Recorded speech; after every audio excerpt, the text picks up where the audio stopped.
when we were remodeling my daughter's room, and I asked her, do you have anything that might go into the room?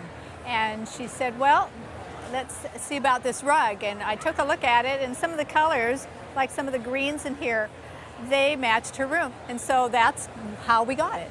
And do you know where they got it from? Was it something they purchased? My husband's grandmother, I have no idea where So she she got it from your husband's grandmother? Yes. When do you think she would have acquired it? What year? She moved to Yakima around 1907, and that's when they built their home. So it could have been around 1910. It's a Senneh rug from northwest Persia, which is present-day Iran, woven in the 1880s. Wow. And was probably new in the United States when your ancestor bought it in 1907, 1910. It's the prime example of the craze for Oriental rugs at the turn of the 19th to 20th century, where anyone with any sort of wealth or little spare money when they were setting up household would have wanted to buy a rug. And it's really a wonderful example of Senneh weaving from the period. It's got wonderful soft color. At one point you had mentioned that you thought the colors had faded, or someone had mentioned to you. Yes.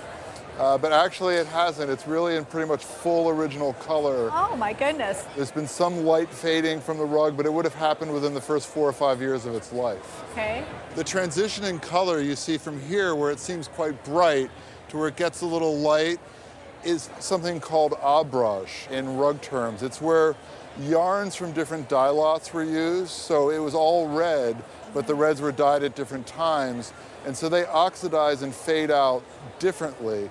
And rugs are woven where they start here and they just knot up in horizontal lines, so if that line's consistent, it's really a result of abrash. It's not because you've had it exposed in the wrong spot or something.